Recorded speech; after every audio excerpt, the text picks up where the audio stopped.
పాలకులు మారుతున్నారు, ప్రభుత్వాలు మారుతున్నాయి. ప్రస్తుతం మనం కర్నూలు జిల్లా కోడుమూరు పట్టణంలో ఉన్నటువంటి బీసీ భవనం దగ్గర ఉన్నాం. అయితే ఇక్కడ బీసీ భవనం మనం చూస్తున్నట్టు విజువల్స్ లో ఇక్కడ ఒకప్పుడు బీసీ హాస్టల్ ఉండేది. ప్రస్తుతం ఈ బీసీ హాస్టల్లో పరిసర ప్రాంతాలు అయితే దేవనకొండ కావచ్చు, అదే విధంగా దేవనకొండ మండలంలో ఉన్నటువంటి 10 గ్రామాలు, అదే విధంగా ఈ మేజర్ పంచాయతీలో ఉన్నటువంటి 13 గ్రామాల ప్రజలు, అదే విధంగా కృష్ణగిరి మండలానికి సంబంధించినటువంటి విద్యార్థులు ఇక్కడికి వచ్చి విద్యని అభ్యసించేవారు.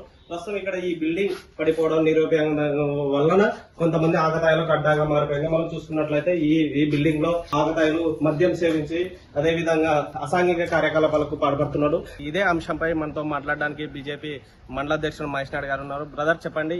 ఇక్కడ ఒకప్పుడు బీసీ హాస్టల్ ఉండేది. అంటే ఇక్కడ విద్యని అభ్యసించడానికి అంటే 3 మండలాల విద్యార్థులు ఇక్కడ వచ్చేవారు. ఇప్పుడు ఇక్కడ బిల్డింగ్ పడిపోవడం ఒక కారణం అయితే, విద్యార్థులు లేరు అనే సాకుతో ఈ హాస్టల్ ఎత్తేసామని చెప్పేసి ప్రభుత్వం చెప్తుంది. దీన్ని మీరు ఎలా చూస్తారు? నా పేరు మహేష్ నాయుడు, బీజేపీ కోడుమూరు మండల ప్రెసిడెంట్ ని. దాదాపు కోడుమూరు మండలమే కాకుండా గూడూరు దగ్గర పరిసర ప్రాంతాల్లో ఉన్నటువంటి పల్లెల నుండి, కృష్ణగిరి మండలం నుండి, తర్వాత దేవనకొండకు సంబంధించినటువంటి కొన్ని పల్లెల నుండి ఇక్కడికి వచ్చి ఇదే భవనంలో కొన్ని వందల మంది విద్యార్థులు చదువుకొని ఉన్నత శిఖరాలను అవరోధించినటువంటి పరిస్థితి ఈ హాస్టల్కు ఉంది, చరిత్ర ఉంది. అయితే ఈ రోజు మరి కొంతమంది అధికారుల నిర్లక్ష్యము, కొంతమంది వార్డెన్లు సరైనటువంటి సమయపాలన సాధించకపోవడము, హాస్టల్లో ఉన్నటువంటి విద్యార్థులు చెడిపోతున్నారనేటువంటి ఒక దుష్ప్రచారాన్ని బయట మరి వెదజల్లి పల్లె ప్రాంతాల్లో ఉన్నటువంటి విద్యార్థులను ఇటువైపు రాకుండా కొంత సంఖ్యను తగ్గించేటువంటి ప్రయత్నం ప్రైవేట్ స్కూల్స్, కాలేజీలు చేసినటువంటి పరిస్థితి గతంలో ఉంది.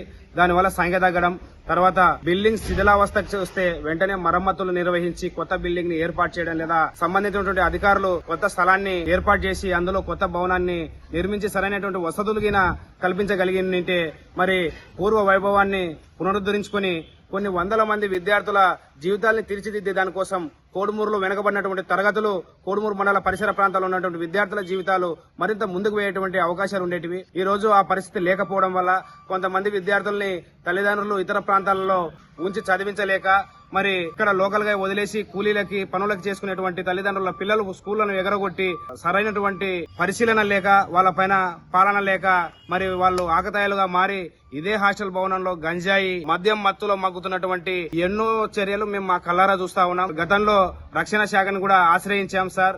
ఇక్కడ ఉన్నటువంటి బిల్డింగ్ నిరుపయోగమైనటువంటి, నిర్వీర్యమైనటువంటి పరిస్థితి ఉంది.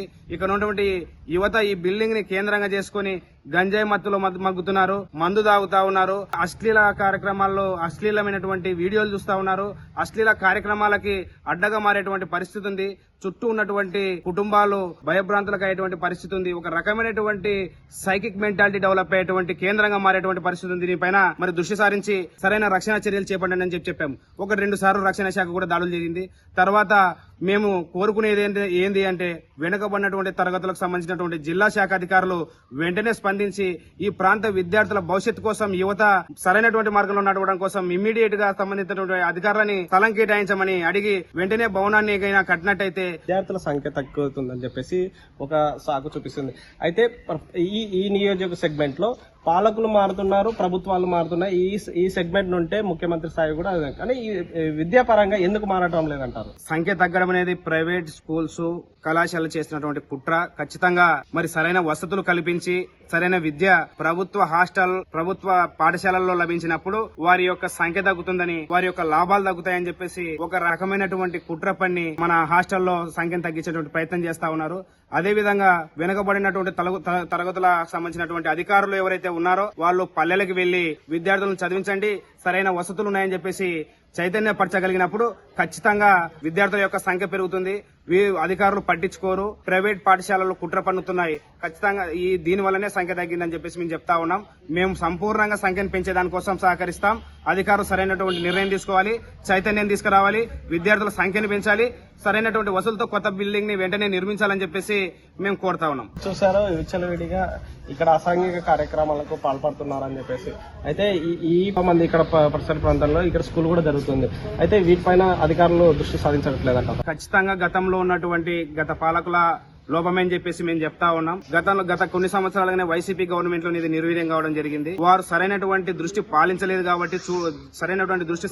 కాబట్టి హాస్టల్ నిర్వీర్యం అయ్యింది. వారు గిన సరైనటువంటి దృష్టి సారించి అప్పటి వెనుకబడినటువంటి తరగతుల శాఖ మంత్రి గారి దృష్టికి తీసుకెళ్లింటే ఖచ్చితంగా బిల్డింగ్ శాంక్షన్ అయ్యేది. ఈ రోజు కొన్ని వందల మంది విద్యార్థులు, మరి కొన్ని వందల మంది యువత మంచి మార్గంలో నడిచే వాళ్ళు ఇప్పటికే చాలా మంది చెడుదారులో నడిచినటువంటి పరిస్థితి ఉంది. ఇప్పటి నుంచైనా వారి జీవితాలు బాగుపరచాలని చెప్పేసి మేము కోరుతా ఉన్నాం. ఖచ్చితంగా గతంలో ఉన్నటువంటి అధికారుల నిర్లక్ష్యం అని చెప్పేసి మేము చెప్తా ఉన్నాం. కేవలం ఇక్కడ బిల్డింగ్ లేకపోవడంలో పరిస్థితి దగ్గర 3 మండలాల విద్యార్థులు వలసలకు కావచ్చు చదువును మధ్యాహ్నం ఆపేసే పరిస్థితి ఏర్పడింది. ఎలా చూస్తారు? ఖచ్చితంగా మన ఇప్పుడు సరైనటువంటి వసతులు లేనప్పుడు విద్యార్థులు తప్పుదోవ పట్టేటప్పుడు తల్లిదండ్రులు బతుకు తెరువు కోసం కనీసం చెడిపోకూడదని చెప్పేసి కూలీలకు ఇక్కడ పనులు దొరకనప్పుడు ఇతర ప్రాంతాలకి ఖచ్చితంగా వలసలు తీసుకెళ్తా ఉన్నారు. దీన్ని మేము ఏకీభవిస్తాం. ఖచ్చితంగా పాలకుల దోషం వల్ల మరి బిల్డింగ్ లేదు, బిల్డింగ్ నిర్వీర్యమైంది. తర్వాత గతంలో ఉన్నటువంటి పాలకుల దోషం వల్ల, కొంత గతంలో ఉన్నటువంటి అధికార నిర్లక్ష్యం వల్ల సంఖ్య తగ్గింది. దీన్ని సవరిస్తే తిరిగి వలసలు నాపేటటువంటి ప్రయత్నం చేయొచ్చు. మనము తిరిగి సంఖ్యను పెంచేటువంటి ప్రయత్నం చేయొచ్చు. మరి కొత్తగా మరి పునర్నిర్మించవచ్చు బీసీ భవనాన్ని, బీసీ హాస్టల్ అని చెప్పేసి కోరుతా ఉన్నాం. ఈ నియోజకవర్గం సంబంధించి ప్రభుత్వ విద్య కోసం ఎలాంటి పోరాటం చేస్తారు భవిష్యత్తు? ప్రభుత్వ విద్య కోసం సంబంధిత అధికారుల దృష్టికి తీసుకెళ్తాం. మా ప్రాంతాల్లో ఉన్నటువంటి ప్రతి పేద విద్యార్థికి చదువు యొక్క విలువను తెలియజేస్తాం. ప్రతి వెనుకబడినటువంటి తరగతులకు సంబంధించినటువంటి ప్రతి ఒక్క వ్యక్తిని చైతన్యం చేసి మరి పిల్లల్ని చదువుగా దిశగా పంపించండి అని చెప్పేసి చెప్తూ పాలకుల దృష్టికి కూడా తీసుకెళ్లి అయ్యా మనం వెంటనే స్పందించాలి, ఇప్పటికే లేట్ అయింది, గత పాలకులు నా అధికారులు నిర్లక్ష్యం వహించవచ్చు, మనమైనా సరైనటువంటి దృష్టిని సాధించి వెంటనే సమస్యను పరిష్కరించాలని చెప్పేసి మా స్థానిక ఎమ్మెల్యే గారి దృష్టికి, ఎంపీ గారి దృష్టికి తీసుకెళ్తాం. గతంలోనే మీరు చూశారు, చాలా సార్లు హాస్టళ్లకు ఇబ్బంది ఉంది అని చెప్పేసి జిల్లా స్థాయి అధికారులు అడిగితే 2 కోట్ల రూపాయలు తన వ్యక్తిగత నిధుల్లో నుంచి, అంటే ఎంపీ సహాయ నిధి నుంచి ఆయన కేటాయించినటువంటి పరిస్థితి ఉంది. మరోసారి పెద్ద మనసు చేసుకుని ఎంపీ గారు, ఎమ్మెల్యే గారు స్పందించి కొంత నిధిని వారు కేటాయిస్తే ఖచ్చితంగా ఈ మండల పరిసర ప్రాంతాల్లో ఉన్నటువంటి గ్రామీణ ప్రాంత విద్యార్థులకు న్యాయం జరుగుతుందని చెప్పేసి వారి దృష్టికి తీసుకెళ్లే ప్రయత్నం చేసి ఖచ్చితంగా సాధించి తీరుతాం.